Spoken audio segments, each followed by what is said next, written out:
finally, we have reached the last section of this module, storyboarding. So, storyboarding is an event organized at the end of every project when you actually showcase your results to the end stakeholder. Now, let's say if you're talking about a specific problem, like we have solved for a machine learning use case. Now, in this scenario, just with a specific problem, would be showcasing the results of machine learning model. How does it look like, and how does it solve the larger problem? Now, but when you're looking at a larger problem, like for our use case, we were talking about the banking problem, which where the CEO asked a question and the result was, okay, there was a 20% decline in profit levels. So when you try to storyboard, you have to incorporate the entire story in a simple logical way. The story would actually be analogous to the approach which we have taken. It's kind of cementing our understanding about the entire exercise. So if you go back to the first slide over here, yes, this is solution blueprint. So storyboarding is actually taking into account in a more logical way and a simplified layman terms what is the problem, how did we define the problem. So over here we kind of refine the outcomes. We'll say that let's say if we have 100 factors, we won't talk about all the 100 factors. We'll say that these are the important factors that kind of aroused from the brainstorming session, and then we built the hypothesis matrix, and this was the result. So instead of showcasing the entire hypothesis matrix, you will actually showcase some charts that kind of talk the story for your hypothesis, whether they were true or false, and then kind of assimilate the results and you form one simple key action item. So if you just try to weave this into a simple picture, it's like it would look like a story by saying there was a decline in profits around 20% for a specific bank. The problem can be understood as the key factors that caused this decline were unknown, and the team looked into several factors ranging from macroeconomic factors to microeconomic factors, and then figured out these key items, and the impact of these key factors can be quantified with a couple of charts, and then see that together we can say that to actually come out of this crisis, we need to take these action items which will tie back to these problems in this way. So that's a high level way of approaching storyboarding for the larger problem. And when you talk about the specific machine learning algorithm, the storyboarding exercise will actually include the importance of various features, showcasing the relationship, showcasing results from the EDA section. So the EDA section will actually be a long iterative exercises, and you'll have probably build hundreds of different plots.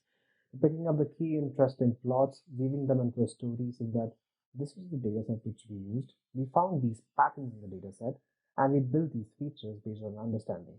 So let's say the person who is validating the scenario, looking at the feature engineering and exploratory data analysis, gets an understanding of what is the data talking in general. Then you talk about your machine learning use case, where you've developed the machine learning model.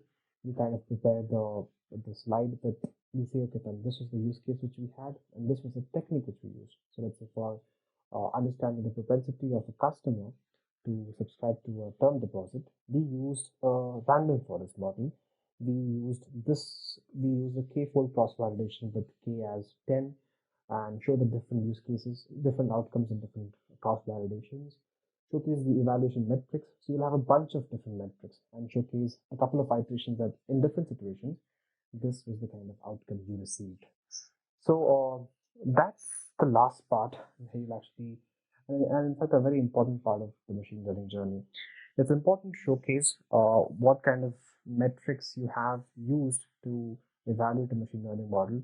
And it's also important to talk about a story that how did you approach this machine learning use case in a simplified way. You technically connect the dots, and if required, you'll connect the dots back to the main problem. That is the original problem which we discussed for the banking use case. So that's about it. The only thing which we have not touched base till now is productionizing the machine learning solution. So these days, Python is specifically used for productionizing the solution. Once you have a machine learning algorithm, you kind of put it into production where you take care of automatically making the data available for the machine learning model to run a prediction on. Once you make a prediction, you'll actually take into account where to store the recorded results, and you'll make a plan to actually evaluate the performance of this machine learning model over a period of time. Let's say you want to see whether the performance is changing every 1 week or every 1 month. And based on the kind of metrics you'll have, you'll make provisions to retrain the model. So you'll tune the parameters, you'll build additional trees, or with respect to your model, you'll take into account some actions to keep the model performing very well throughout the course for its use. And productionizing, we have a variety of tool sets available under cloud providers like Azure, AWS. So Azure and AWS, both of these leading providers have ready-made solutions where you can productionize machine learning models. So just a bit about it. I'm not getting the depth of it. That's beyond the scope for this project and for this course. So that's about it. We have started a wonderful journey to learn machine learning. We have started from basics of understanding the Python, from understanding the data science background, basics of like we started by understanding what are the different terms that we hear in this field. We have a lot of ambiguous terms and how do they differentiate from each other? How is each of them defined? We learned the data science toolbox, and then we picked up one specific language, Python, which is immensely popular these days as a data scientist language, preferred language. We explored basics of Python. We looked into basics of data visualization, data engineering, and data manipulation. In module 3, we understood the machine learning stack and explored EDA process and feature engineering process. We looked into the process of how we can leverage data visualization and data engineering to understand the data, study the data, and we learned basics of statistics. In module 4, which was a very long module, we understood machine learning techniques. We studied extensively different supervised machine learning techniques, unsupervised machine learning techniques. We understood about overfitting, underfitting, hyperparameter tuning. We understood how we can evaluate models in different scenarios, when it's a regression model, when it's a classification model. We also talked about what can be done in case of a clustering model. And then we looked into a capstone project. I believe you would have got great results in this project. And by the end of this project, you would have actually gained expertise with the Python ecosystem, machine learning ecosystem, and the overall data science community.